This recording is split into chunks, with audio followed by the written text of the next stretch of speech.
Pisces, kumusta po kayong lahat? Okay, so yan Pisces, maraming salamat po sa walang sawang pagsubaybay sa ating pong mga reading. And kung ikaw ay bago pa lang sa ating channel, mag-subscribe na po kayo. And i-click mo na rin yung ating notification bell para lagi kang updated sa ating mga bagong upload.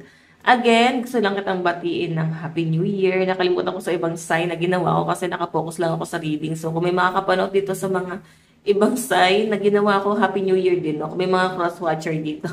Dito ko na lang guys i-announce. Okay, so Happy New Year po sa inyo lahat. Okay, keep safe and ayan, magbagong buhay na tayong lahat. Okay, so Pisces, tignan natin gabay. Kapalaran sa'yo this week. Okay, so sa mga interesado pala guys no, sa ating pong private reading, iiwan ko na lang po yung link ng aking Facebook sa ating pong description box below. Okay? Lang guys, no? Parang mali-mali yung natin. Okay. Pisces, Sun, Moon, Rising, and Venus sign. Pisces. Ganap po kay Pisces this week. Ganap kay Pisces. Pisces, Sun, Moon, Rising, and Venus sign. Ganap po kay Pisces. Meron tayong Two of Swords. At a crossroad, avoiding the truth. Okay, ano ba to? Though choices. Cursive, ang hirap-hirap basahin ng mga cursive. Or yung lettering. Comment kayo dyan kaysa mabasa rito. Though ata to, no? So, sinasabi lang dito, guys, parang umiwas ka, no? Umiwas ka sa mga parang malilis ng landas. Pwede may mga distraction sa inyo this week. Pisces, no? Etong distraction na to, yung magdudulot sa inyo, guys, ng malaking disappointment. So, wag mong ilagay sa alanganin yung sarili mo this week. Mas lalo kang mapapahamak. Yun yung pinapakita sa akin dito, guys. Ayun, no? At a crossroad, avoiding the truth. Okay? Pwedeng, alam mo na kung ano yung magiging resulta ng mga ipo-pursue mo this week. And sinasabi dyan guys, wag mo nang ituloy. Pwedeng ikapahamak mo palalo yan. Okay, kung ano man itong gagawin mo this week. Or ba kailangan guys, mag-ingat tayo sa mga sinasabi natin. No? Sa mga bunalas ng bibig natin. Pwedeng sa inyo normal lang. Okay, pero sa ibang tao, no? Sa ibang tao guys, masakit yon. Sa inyo normal yon. Kailangan mo limitahan yung pagbibitaw mo ng mga salita na hindi mo guys na pag-iisipan or pwedeng mga desisyon na hindi mo guys kino-consider. Ayan. So, possible na ang kadil mo dito, Pisces, is Gemini. May Gemini energy. Okay. Ingat-ingat na lang guys, no? Basta yun. Pwedeng sa personality mo, meron kang kailangan baguhin.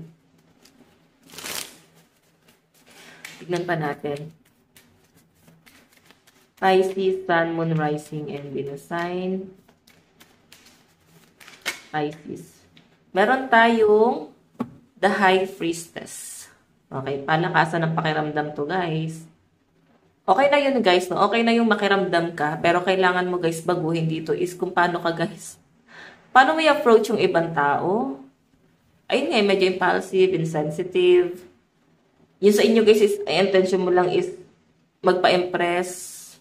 Or ang intention mo lang guys is parang, yun nga, gusto mong iyabang kung anong meron ka. Pero iba yung dating talaga guys, no? Sinasabi ko sa inyo, huwag niyo akong sisihin this week, no? kung napahamak ka, sinasabi ko na sa inyo, ina-warningan ko na kayo, mag-ingat kayo this week. Baka kasi ma-disappoint ka talaga sa sarili mo. Parang sisihin mo yung sarili mo, bakit mo nagawa yun? Okay, basta mag-iingat ka na sa mga action mo this week. Ayan, 4 of Cups, di ba? Disappointment to, regret, apathy, meditation, and regret. So, meron kang pag-iisipan talaga. No? Parang gugustuhin mo mapag-isa. Sobrang, alam mo yun, yung sobra-sobra sa pag-a-analyze this week. Dahil lang din sa mga action mo, na parang kailangan naging maingat ka. Okay? Ayan. Parang gusto niyo muna guys ng meditation or lumayo muna sa ibang tao. Parang huli na eh. Nagawa nyo na, nasabi nyo na. Okay? Pero kung kailangan baguhin sa ugali mo, Pisces. Though ang mga Pisces mababait to. Oo, lapitin nga 'to ng mga maldita, yung mga taong iba talaga yung pag-uugali, 'no. Lapitin kayo, baka na-absorb niyo rin sila, 'no. Though mababait naman ang mga Pisces, baka na-absorb niyo yung pag-uugali ng ibang tao, 'di ba? Ayan. Ingatan mo yung sarili mo. Lumayo ka dito, 'no, maglaylo ka sa mga ganyan. Okay, focus ka na lang sa mga taong mas mahalaga sa inyo at nakakatulong sa pag-grow mo, no? Sa growth mo. Okay, so Pisces, tignan pa natin. Meron tayong Ace of Coins. Ayun na nga yung kakasabi ko lang, focus ka muna sa goal, sa mas importante, sa family. Hindi mo naman kailangan guys maguluhan. May nakakita ko parang nalilihis ng landas dito or baka malihis kayo ng landas. Hindi naman literal na parang napariwara, no? Malilihis lang kayo guys ng path. Ayun, tinagalog ko lang. Pag tinagalog pala, medyo ano, medyo hindi talaga kaya-aya pakinggan. So, malilihis ka ng path. Pero, yun nga guys, pwede mo yung iwasan. Lalo na at napanood mo to. Okay, iwasan nyo guys. Tignan natin Pisces, meron tayong the devil, vice, temptation, manipulation. Okay. Meron dito guys, pwedeng, ano, parang sa politika, okay, may mga politician siguro kayong kamag-anak or parang nakikita ko na parang gagamitin kayo. Isa pa yon, okay? Isa pa yung nakikita ko. Or pwedeng gagamitin ka sa business. Basta may panggagamit, guys. Nakikita ko na parang isa to sa mga regret mo. Bakit nag-suporta ka dito? Bakit nagpagamit ka? Ganyan. Okay, tignan natin Pisces, additional message. Additional message po ni Pisces, Sun, Moon, Rising, and Venus sign. Meron tayong Seven of Swords, deceit, theft, scam, or cheating. Ayun na nga. Oh. So, Pisces, ang sinasabi lang dito, pwede magiging regret mo dito. Or eto nga, di ba? Pwede yung nagtiwala ka. Nagbigay ka ng pera, nagpauto ka. So, mataas ang chance, no? Baka ma-scam ka this week. No, mapaikot ka this week. Mag-iingat ka lang guys sa mga decision mo kasi ang pera, hindi naman yung madaling kitain. Alam mo naman siguro yan, lalo na sa mga matagal na nagtatrabaho. Mahirap din guys mga muhan, sa totoo lang. Ako danas na danas ko. Sobrang hirap niyan, Pisces. Okay? Mag-iingat kayo guys. May cheating din ako nakikita. O yung iba sa inyo guys, pwedeng hindi ko masyado na ma-manage yung pera mo this week. Ang kailangan mong ingatan dito guys is yung paglabas-labas ng pera. Okay? Meron tayong the lovers. Ayan, nandiyan naman yung person mo nakasupport sa inyo. Ayan o. Nakasupport naman yung person mo sa inyo and pakinggan mo yung hinanakit nila sa inyo. Like, parang para naman daw sa inyo guys kung ano man yung sinasabi nila sa inyo. Okay? Yung mga tinuturo nila sa inyo guys is para sa inyo. Kumbaga ikaw ay ma-absorb mo yung personality nitong taong to. So meron tayo guys angel number 222 and 4 na 4. Ayan, tignan nyo na lang guys sa Google, no? Search nyo na lang angel number 222 111. So, meron silang gusto sabihin sa inyo. Additional message yan para sa inyo. Okay? Tignan pa natin, Pisces. Meron tayong the hangman. Medyo conflict kayo ni person. Iba sa inyo guys, pwedeng conflict ka sa love life mo. Lalo sa mga single dito, pwedeng ma-feel mo, no, na parang ginamit ka ba ng person mo dahil sa pera. Lalo na sa mga hiwalay na dito guys, no. Pwedeng isa yung sa disappointment mo. Pwedeng hanggang ngayon ina-analyze mo pa rin saan ka nagkulang, ano yung pagkakamali mo. Ganyan eh. Ano yung mga, parang, basta may i-analyze ka dito, ano yung mga dapat mong ginawa na mabuti sa inyo. Pwedeng nangyari na pala guys, ito sa past, sorry guys, no? Pwedeng nangyari na pala sa past to, and sobrang yung pag-a-analyze nyo. Pwedeng sa love life yan guys. So ngayon parang kinoconsider mo yung mga bagay-bagay, like ano yung pagkukulang. Pwedeng person mo to guys, no? Pwedeng nababasa nating energy is dun sa cross-watcher. So Pisces, pwede yung person mo yung nagkakaroon ng regret. Okay, na parang siguro ikaw yung umalis sa connection. Ngayon medyo conflict na kayong dalawa. Okay? And sa mga single to guys hindi makaka-relate dito yung mga in relationship kasi nasagap ko dito mga single na niloko or iniwan. Yun po yung nakikita ko.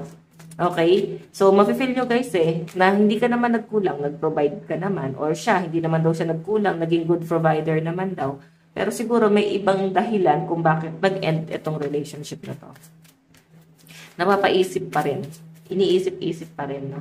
Meron tayong, ayan, may pag-a-adjust, temperance. Okay? New beginning to guys. So, more on healing yung nakikita ko sa inyo this week. Tignan natin guys, ano bang inyong advice? Pisces, Sun, Moon, Rising, and Venus sign. Advice po Spirit Guide. Advice po ni Pisces. Advice po para kay Pisces. Okay. Meron tayong nourish yourself. So, siguro, hindi naman to guys literal din na parang kailangan kumain kayo ng gulay, no? So parang kailangan nyo lang din guys i-absorb is yung mga healthy or nakaka-healthy lang sa inyo. Pwedeng sa food, sa environment, mga taong nakakasalamuha mo, yung nakakapagbigay sa inyo guys ng positive vibes. Yung mga negative guys is i-release nyo na sa buhay nyo. Okay? I-alis nyo na sa buhay nyo. Okay? Focus na lang kayo guys sa mga magbe-benefits kayo. Mag-focus na lang kayo sa mga bagay na parang positive lang yun na ibibigay sa inyo. Yung mga negative guys, wala namang naitutulot sa inyo. Huwag nyo ng panghinayangan yan guys na i-detach, no? Baka kailangan na guys isama sa pagdedeclutter. Yan. Pagdedecluttering na sa pagbasok ng taong 2025. Naiwan nyo na yung mga luma na hindi na talaga guys, hindi naman tayo guys para magiging user, no? Hindi naman ganun yung sinasabi ko na parang porque wala nang nagagamit is tatalikuran na. Hindi naman ganun, no? Ang point ko dito guys, kung masyado na guys nakaka-toxic, like sobra na yung pagbibigay mo ng tulong, tas wala naman sila guys na-absorb, hindi naman nila guys na-appreciate yung tulong na ginagawa mo, is i-release mo na. Okay? So, ayan, basahin natin guys. Have you been using food to numb rather than nourish? Be honest. If so, break that pattern today. Show yourselves that you care by choosing healthy, wholesome foods made with love. Eat your veggies, make a green juice, and toast to your longevity. Okay, kung ano man yan, no? Correct nyo na lang ako. And cheers! Ayun. So, sinasabi lang dyan, guys, kung sa food, baka kailangan nyo na, guys, kumain ng mga healthy foods, no? Wag na, guys, yung mga nabibili yung gamot na hindi nyo alam kung anong chemical yan. Yung iba sa inyo, guys, pwedeng nahihirapan kayo, guys, sa pag-digest. Okay, or baka kailangan guys talaga is healthy food, no? Para ma-digest nyo ng mabuti yan. So, ayan guys, ito lang po ang inyong reading. Maraming salamat. God bless. Again, Happy New Year. Love you all. Bye-bye po.